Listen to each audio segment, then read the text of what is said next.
오늘 하나님의 거룩한 성전에서, 그리고 이 시간 불의방에서, 그리고 줄기방에서, 그리고 각자의 가정 예배의 처소에서 하나님 앞에 신령과 진정으로 예배를 드리고 계시는 사랑하는 우리 성지교회 모든 믿음의 가족들에게 한량없는 은혜와 평강이 함께 하시기를 주의 이름으로 축복합니다. 오늘은 2021년도 임원 임명주일, 하나님의 말씀을 히브리서 11장 1절에서 6절의 말씀으로 중심으로 해서 하나님을 기쁘게 해드립시다 라고 하는 제목으로 증거를 하려고 하는데, 아무쪼록 이 시간 성령께서 진히 우리 가운데 역사해 주시고 또 말씀을 통해서 큰 은혜가 함께하는 귀한 시간이 되기를 간절히 소망해 봅니다. 우리가 어떻게 하나님을 기쁘게 해드릴 수 있는 것일까? 첫 번째는 예수 안에서 믿음으로 사는 삶을 결심을 했으면 좋겠다라는 바람을 먼저 드립니다. 오늘 본문의 말씀 히브리서 11장 5절과 6절의 말씀을 보면은 성경은 우리에게 이런 말씀을 증거를 해주시고 있습니다. 믿음으로 에녹은 죽음을 보지 않고 옮겨졌으니 하나님이 그를 옮기심으로 다시 보이지 아니하였느니라. 그는 옮겨지기 전에 하나님을 기쁘시게 하는 자라 하는 증거를 받았다. 이어지는 말씀, 믿음이 없이는 하나님을 기쁘시게 하지 못하나니 하나님께 나아가는 자는 반드시 그가 계신 것과 또한 그가 자기를 찾는 자들에게 상 주시는 이신 것을 믿어야 할지니라. 사랑하는 믿음의 가족 여러분, 하나님의 거룩한 교회와 성도들이 하나님을 기쁘시게 해드려야 할 이유가 있다면 과연 무엇일까요? 한마디로 말씀을 드리면 그것은 바로 사람의 본분이기 때문이고, 하나님의 성별된 성도들이라고 한다면 마땅하게 지켜드려야 할 신앙적인 책무이기 때문인 것이죠. 그래서 스바냐 3장 17절의 말씀을 보면은 하나님께서 말씀해 주시기를 너의 하나님 여호와가 너의 가운데 계시니 그분은 구원을 베푸실 전능자이시다. 그런데 그 전능하신 하나님께서 너로 말미암아 기쁨을 이기지 못하신다. 하나님께서 저와 여러분들을 바라보실 때에 얼마나 그 기쁨으로 가득하셨으면 그 기쁨의 충만함 때문에 이기지 못하실 만큼, 또 이어지는 말씀에 너를 아주 잠잠히 사랑하시며 너로 말미암아 즐거이 노래를 부르며 너로 말미암아 기뻐하시리라. 또한 이어지는 로마서 8장 7절과 8절의 말씀에 의하면은 육신의 생각은 하나님과 원수가 되나니 이는 하나님의 법에 굴복하지 아니할 뿐 아니라 하나님의 법에 굴복할 수도 없습니다. 육신에 있는 자들은 하나님을 기쁘시게 할 수 없느니라. 사실 사도 바울이 이 로마서 8장에 있는 말씀은 로마서의 백미라고도 하는 말씀인데, 육신의 생각을 가지고는 절대 하나님의 법에 굴복할 수도 없고, 아니 심지어는 하나님의 법에 굴복하려고도 하지 않는다. 근데 하나님께서 우리를 얼마나 기뻐하시는지, 그런 저와 여러분들을 육에 속한 자로 있어서 그렇게 심판과 멸망의 사람으로 있지 아니하게 하시고 영에 속한 자로 하나님께서 우리를 옮겨주셔서, 그리고 그 다음에 말씀해 보면은 옮겨주신 것만 아니라 저와 여러분들을 하나님의 영원한 상속자로 삼으시고 그 상속자로서 세상 속에서도 존귀하고 세상 속에서도 영광을 받게 하시기를 원하신다라는 말씀을 성경은 우리에게 전해주시고 있습니다.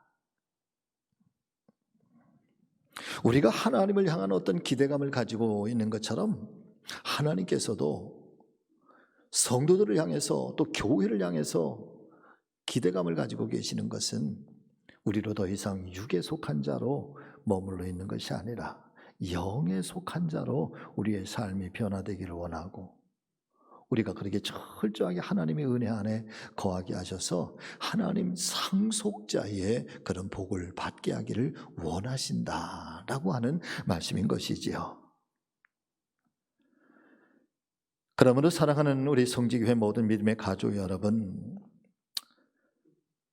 우리 교회와 또 우리 믿음의 성도님들이 가장 힘써야 할 신앙적인 삶이 있다고 한다면 하나님을 기쁘시게 해드리는 삶이고, 또 그런 삶을 살아드리려고 힘쓰고 노력할 때 하나님께서는 이 땅에 충만한 것으로 허락해 주실 뿐만 아니라 더불어 우리의 영혼이 잘 되고 또 범사에 감사하며 기쁨이 넘쳐날 수 있도록 은혜와 복을 충만하게 베풀어 주실 것을 오늘 아침에 다시 한번 말씀을 믿고 우리의 믿음이 하나님을 기쁘시게 해드릴 수 있는 그런 대망의 2021년이 되시기를 예수 그리스도의 이름으로 여러분들을 축복합니다. 오늘 하나님의 말씀인 성경은 아주 분명하게 말씀하시고 있습니다. 여러분 같이 해보실까요? 믿음이 없이는 하나님을 기쁘시게 하지 못하나니. 아멘. 믿음이 없으면 하나님을 기쁘시게 하지 못한다는 거예요.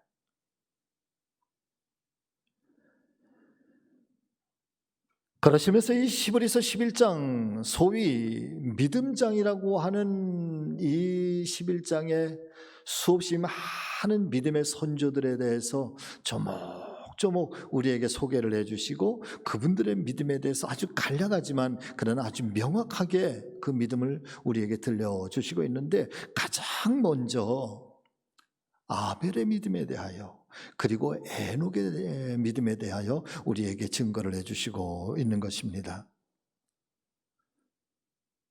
저는 개인적으로 이 히브리서 11장에 등장하고 있는 모든 선조들의 믿음 하나하나마다 모두가 다 귀하고 소중한 믿음이지만, 그러나 그 중에서도 가장 손꼽히는 믿음이 있다고 한다면 바로 이 아벨의 믿음과 에녹의 믿음이라고 그렇게 믿고자 합니다. 왜 그 수없이 많은 사람들 가운데 아벨의 믿음을 가장 먼저 성경은 증거를 하고 있는 것일까? 또 그렇게 많은 믿음의 선조들 가운데 에녹의 믿음을 가장 먼저 우리에게 소개를 해주시고 있는 것일까? 어쩌면 그것을 가장 표대처럼, 그리고 우리가 함께 다 닮아가야 하고 우리가 함께 다 정진해 가야 할 믿음의 가장 중요한 목표처럼 제일 앞에 이 아벨의 믿음과 이 에녹의 믿음을 우리에게 소개를 해주시고 있는 그 이유는 도대체 뭘까? 그리고 그 두 분의 믿음을 통해서 오늘 우리가 들어야 할 하나님의 음성은 과연 무엇일까? 첫 번째로 아벨의 믿음을 통해서는 예배자의 믿음을 우리는 깨닫게 됩니다. 그런데 단순한 예배자의 믿음이 아니라 여러분, 진실한 예배자의 믿음인 것이죠. 우리가 잘 알고 있는 것처럼 이 가인과 아벨의 사건을 통해서 깨닫게 되는 큰 은혜는 가인의 제물이 어떠하고 가인의 예배의 법이 어떠하고 아벨의 예배와 아벨의 그 제물이 어떠하냐라고 하는 것을 성경은 우리에게 말씀해 주시고 있는데, 그런데 이 히브리서를 통해서 다시 한번 아벨의 믿음을, 마치 진흙 속에서 있었던 이 아벨의 믿음을 그 진흙 속에 감추어져 있는 보석을 이렇게 끄집어내는 것처럼 아벨의 믿음을 소개해 주는 데에는 사랑하는 여러분, 가만히 묵상해 보면은 예배의 방법, 또 어떤 재물을 많고 적음, 또 화려하냐 작으냐 그런 것을 이야기하는 것이 아니라 아벨에 드려지는 그 예배와 아벨에 드려지는 그 재물 속에 아벨의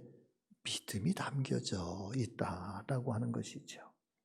그 믿음은 깨끗한 믿음인, 아주 순전한 그런 믿음인 것입니다.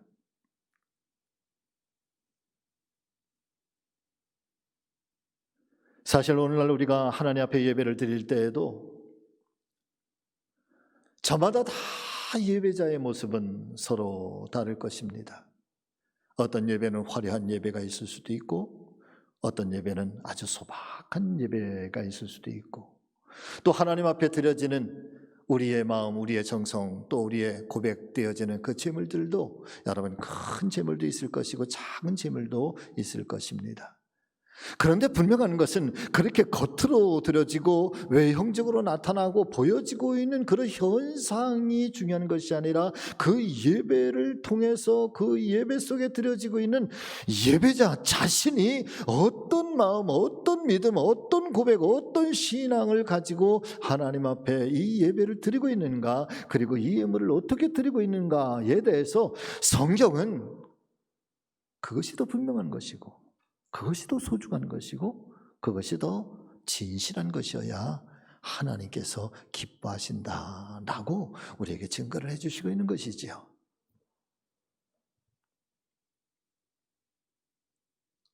그래서 어떤 면에서는 여러분 화려하고 분주한 예배보다는 소박하지만 차분한 예배가 더 하나님이 기뻐하실 수도 있고, 모든 것들이 완벽하게 다 갖추어진 예배이기 전에, 그러나 그 자리에 함께 참여하고 드려지는 그 예배 속에 어떻게 진실하게 하나님의 이름이 높임을 얻게 될 것인지, 하나님의 영광이 어떻게 나타나게 될 것인지, 그리고 그 예배를 통해서 은혜를 받은 사람들이 자기의 삶의 현장에서 저마다 다 흩어져서 어떻게 예배자의 삶을 살아가는 결단과 결심이 이루어지게 될 것인지, 어쩌면 아벨의 예배와 아벨의 믿음을 통해서 성경은 오늘도 우리에게 동일하게 말씀하시고 있는 줄로 믿습니다.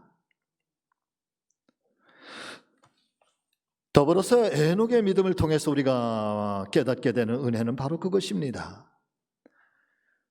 오늘 히브리서에서 이 에녹의 믿음을 말씀하실 때 하나님께서 저가 죽음을 보지 않고 하나님 나라로 옮겨지게 하셨다. 그가 세상에 있을 때 하나님 기쁘게 하는 자라 하는 증거를 받았느니라. 그리고 그는 세상은 이제 떠나가고 없지만 그들은 그들의 믿음으로써 지금도 말씀하고 있다라고 하는 것입니다. 사랑하는 여러분, 에녹의 믿음을 통해서 우리가 가장 큰 깨달음을 얻게 되는 것은 동행입니다. 하나님과의 동행. 그것도 300년 동안 동고동락. 때때로 살을 함께 나눈 부부도 살다가 보면 다툴 때가 있고, 마음이 맞지 않아서 사랑하는 여러분, 마음이 불편할 때도 있고, 그런데 에녹이 300년 동안이나 하나님과 함께 동거하고 동행하면서 하나님께서 매 순간마다 그는 하나님을 기쁘시게 하는 자라 하는 증거를 얻었다. 하나님께서 그 믿음을 얼마나 소중하게 여기시고 얼마나 귀하게 여기셨는지, 그에게 정말 인류의 역사 속에서 전무후무한 죽음을 보지 않고 하나님의 나라로 옮겨지게 하는 그런 놀라운 축복의 주인공이 되게 하셨다라고 하는 속에는 에녹이 하나님과 함께 동행하면서 얼마만큼이나 하나님 뜻 앞에 그렇게 철저하게 순복해 가는지, 하나님의 섭리와 하나님의 계획을 그렇게 순종하면서 따라가게 되었는지, 우리는 그 짧은 몇 구절 속에서 에녹의 믿음을 유추하게 되는 것이지요.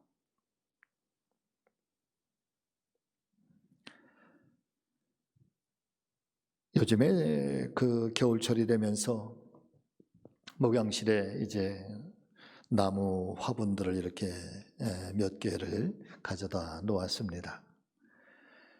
그런데 참 그 나무들을 이렇게 볼 때마다 너무너무 신비한 것은 겨울철이 되니까 나무들이 정말 고요한 겁니다.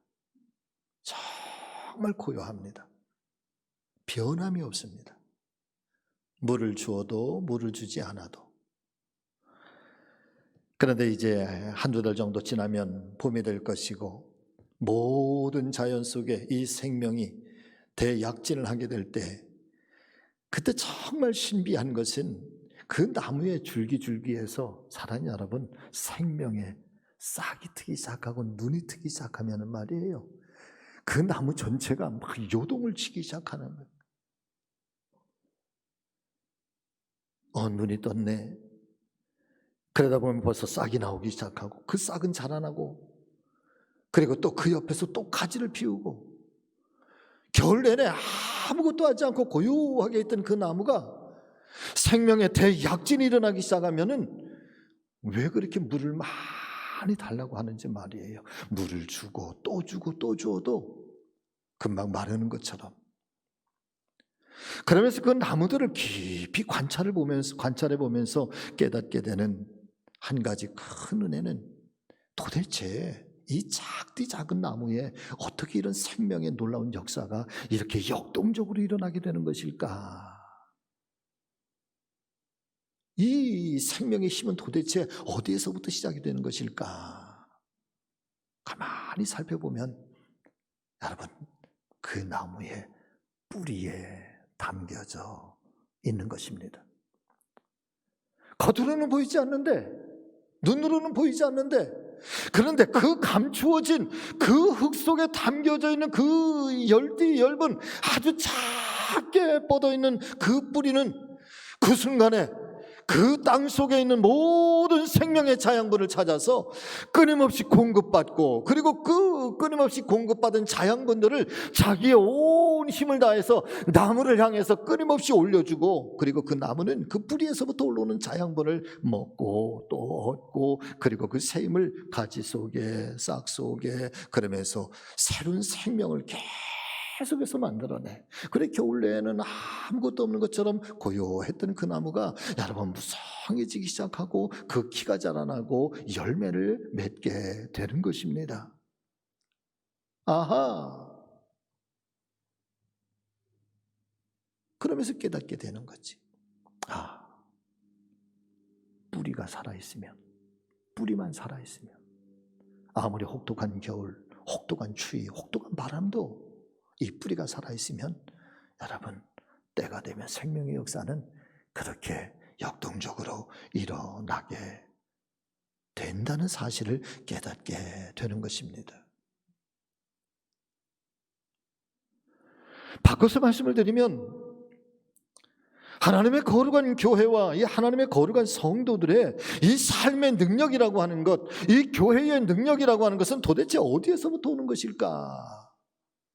사랑하는 믿음의 가족 여러분, 교회와 성도들의 힘과 능력은 하늘로부터 주어지는 것을 믿으실 수 있기를 바랍니다. 하나님께로부터.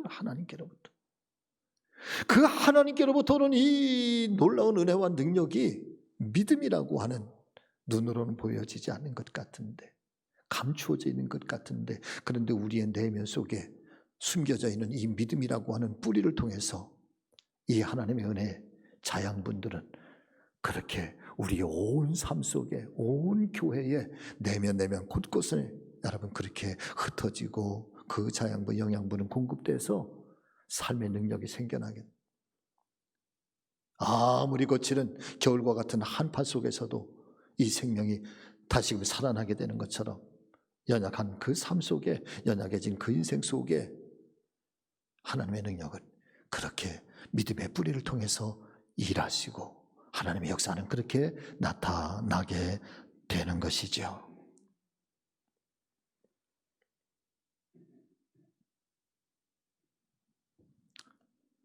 저는 2021년을 시작하면서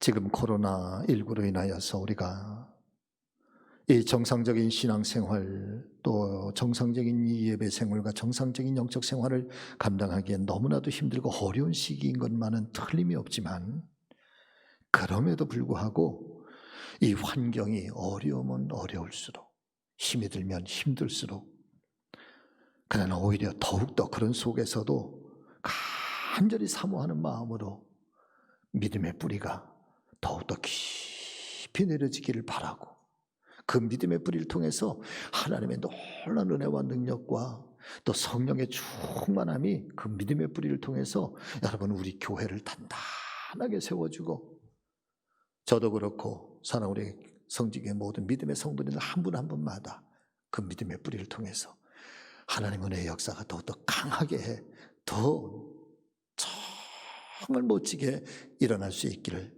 그래서 이 생명의 역사가 풍성하게 일어나게 되는 2021년 벽두가 되기를 예수님의 이름으로 축복합니다. 사랑하는 여러분, 같이 해보실까요? 힘들면 힘들수록, 어려우면 어려울수록.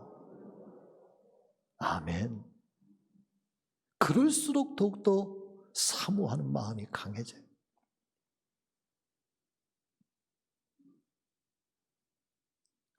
기독교 2000년 역사에 교회가 가장 순전했던 때가 언제였을까? 교회의 가장 거룩함이 언제였을까? 가장 깨끗하고 정결했던 때가 언제였을까? 모두가 다 이구동성처럼 얘기하는 것은 초대교회라고 이야기를 하죠. 그런데 이 초대교회를 상징하는 하나의 단어가 있다고 한다면 여러분, 그것은 핍박이에요. 핍박이에요. 그때만큼 신앙생활 하기가 힘들고 어려웠던 때가 없었던 거예요.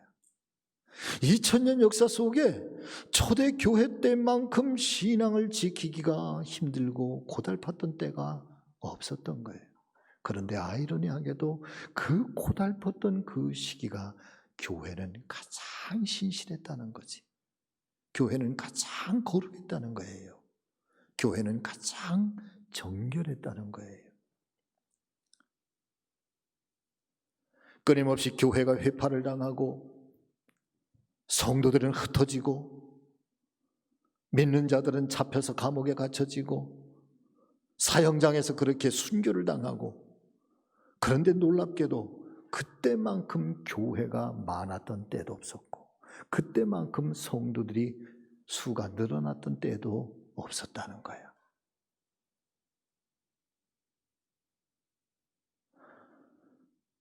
다시 한번 말씀을 드립니다마는 지금의 상황이 우리가 코로나19로 인해서 이 정상적인 신앙생활, 이 정상적인 예배생활, 정상적인 영적 생활을 감당하기에는 너무나도 힘들고 어려운 시기임에는 틀림이 없지만, 그럼에도 불구하고 이 환경이 어려우면 어려울수록, 힘들면 힘들수록 오히려 더욱더 간절히 사모하는 마음으로 우리가 영적 생활, 이 우리의 믿음의 뿌리를 우리가 하나님 앞에 믿음으로 살겠노라, 하나님 앞에 거룩하게 살겠노라, 하나님 앞에 정직하게 살겠노라, 내가 더욱더 정결하게 하나님 앞에 살겠노라고 다짐하는 이 교회의 몸부림들, 신앙생활의 성도들의 몸부림들은 여러분 더욱더 간절히 사모하면서 더욱더 간절하게 일어나야 된다라고 하는 것이죠.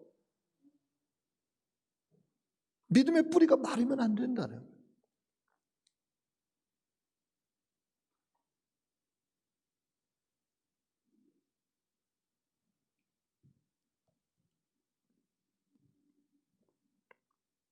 한 해를 시작하면서 우리가 어떤 마음의 자세를 가지고 이 한 해를 시작하면 좋을까? 주님, 믿음이 없이는 하나님을 기쁘시게 할 수 없나니 라고 말씀하시는데, 내 안에 믿음의 뿌리를 견고하게 해 주옵소서. 다른 어떤 때보다도, 다른 어떤 순간보다도 우리가 믿음으로 하나님 앞에 바르게 서겠나이다, 이런 다짐과 결심이 새해의 벽두부터 저를 비롯한 사랑하는 우리 성직의 모든 성도님들이 그렇게 충만하시기를 주의 이름으로 축원합니다. 축복합니다.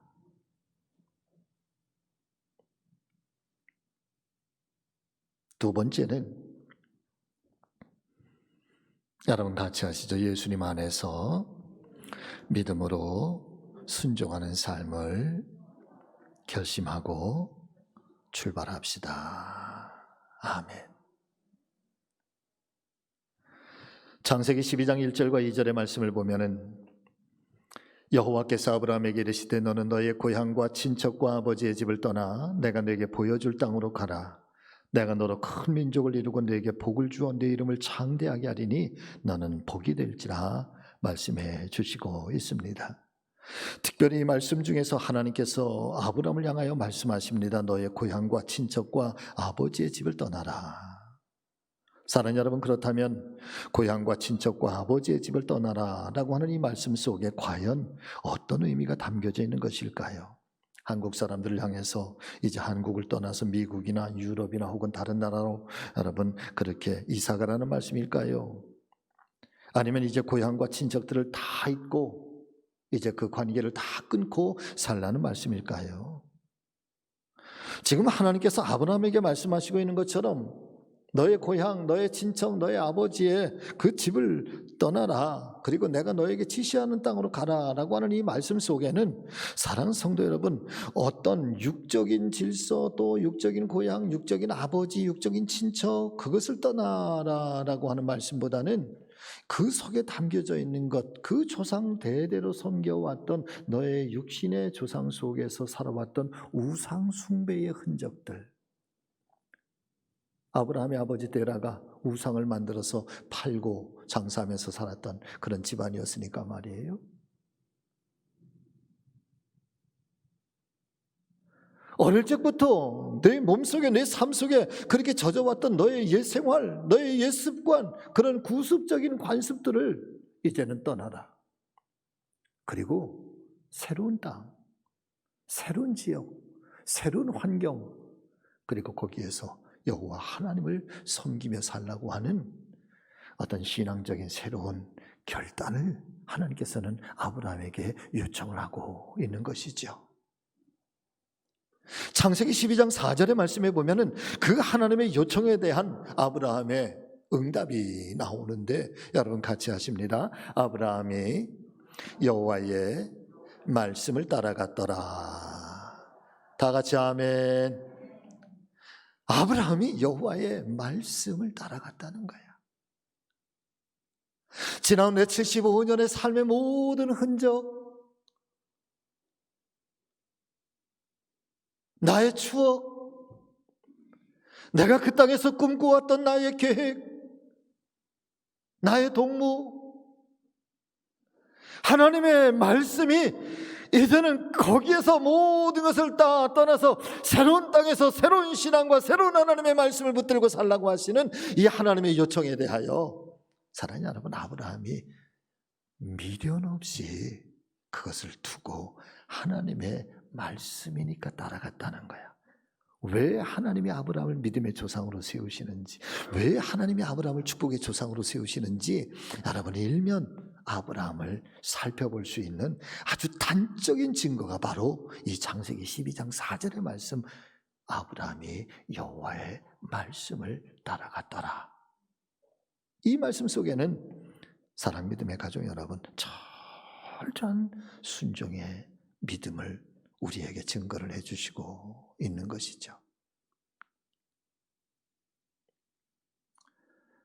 여러분도 한번 같이 해보실까요? 순종은, 크게 한번 해보세요. 순종은 인격의 표현이고 우리의 믿음의 꽃입니다. 아멘. 믿음의 꽃이에요, 여러분. 꽃이.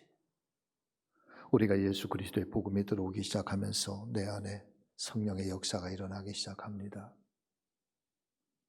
하나님의 말씀이 내 인생을 요동칩니다.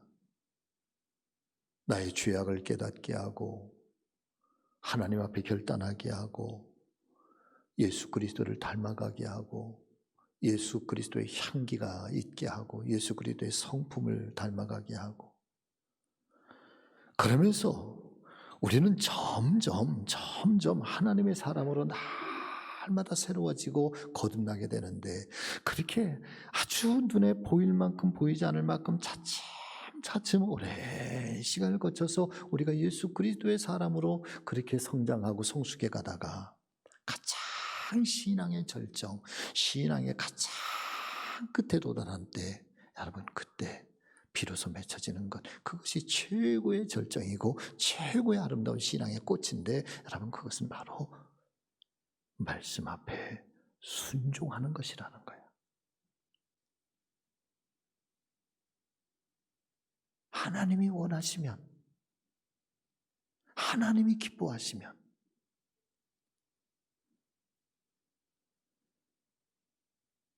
그래서 그 이유 하나 때문에, 하나님의 말씀이기 때문에, 하나님이 원하시는 것이기 때문에, 때로는 내 삶의 모든 흔적조차도, 내 생각도, 내 고집도, 내 성격도, 내 모든 계획까지도 그 하나님 앞에 나를 내려놓고 하나님의 뜻을 그렇게 순종하면서 쫓아갈 수 있는 것, 이게 믿음의 꽃이야. 이게 믿음의 절정인 거예요. 그래서 심지어는 하나님께서 기뻐하시는 일이라고 한다면, 내 목숨까지라도, 내 생명까지라도 내가 기꺼이 그분을 위해서 내가 내어드려. 여러분 두려운 일이죠.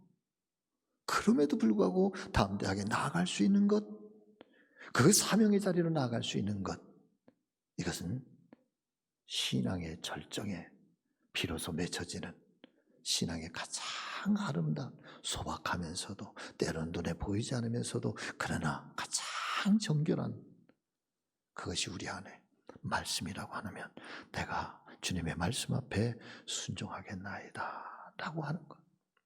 그래서 이 순종이라고 하는 신앙 앞에서는 여러분 내가 없는 거예요.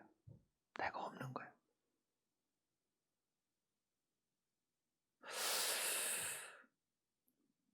우리 교회는 굉장히 좋은 교회인데, 우리 교회는 믿음의 뿌리도 굉장히 든든한 교회인데, 거기에 한 걸음 더 나아가 저는 우리 사랑하는 성지교회가, 우리 교회 모든 믿음의 식구들이 여러분의 이 신앙의 절정, 이 신앙의 꽃을 향해서, 이 순종의 믿음을 향해서 아주 철저하게 순복하면서 나갈 수 있는 이런 큰 믿음이 우리 가운데 풍성하기를 반드시 올 한해 그런 은혜가 일어나게 되시기를 간절히 소망합니다. 소망합니다.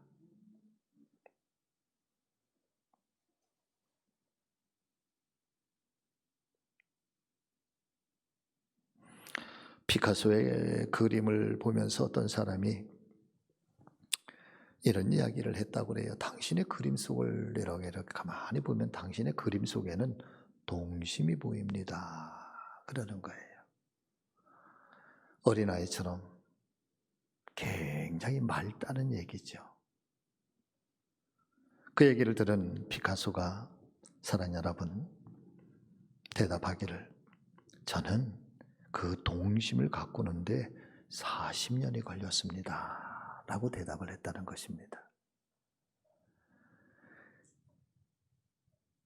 자기의 그림 속에, 그 그림이 자기의 인생, 자기의 전부, 자기의 철학, 자기의 사상이라고 표현을 한다고 한다면, 그 동심의 그림을 그렇게 그림 속에서 자연스럽게 나타나고 자연스럽게 그 그림 속에서 표현할 수 있기를 위해서 피카소는 40년 동안이나 못난 것들, 또 부족한 것들, 그리고 아름답지 못했던 것들을 그렇게 잘 다듬고 또 다듬어 그 동심을 그려내기까지 40년의 세월이 걸렸다는 거예요. 사랑 믿음의 가족 여러분, 순종의 신앙은요 하루아침에 만들어지는 것은 아니에요. 그러나 매 순간마다 다듬어져야 되는 것이고, 아름답게 가꾸어져야 되는 것이고, 그렇게 굳건하게 세워져 가야 되는 것을 믿으실 수 있기를 바랍니다.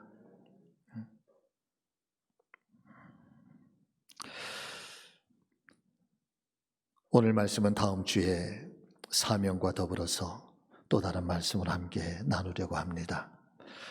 오늘은 임원 임명식이 있어서 말씀을 여기에서 그치려고 하는데 아무쪼록 올 한 해 하나님 기뻐함을 드릴 수 있는, 그 하나님께서 기뻐하시는 일이라고 한다면 주님께서 또 내가 어떻게 살아드리면 하나님 기뻐하실까, 이것이 전제된 기도가 되고 전제된 질문이 돼서 매 순간마다 내가 어떻게 하나님을 위해서 살아드릴 수 있을까. 올 한 해는 힘들고 어려움 속에서도 그러게 하나님의 영광을 드러내고 또 우리 믿음이 더욱더 하나님 기뻐하는 믿음 되고, 그 믿음 속에 베풀어 주시는 이 하나님의 순전한 사랑과 하나님의 놀라운 축복과 은혜가 여러분들의 인생 속에, 여러분들의 가정 속에 또 2021년 가운데 풍성하게 임하게 되시기를 예수님의 이름으로 축원합니다. 축복합니다.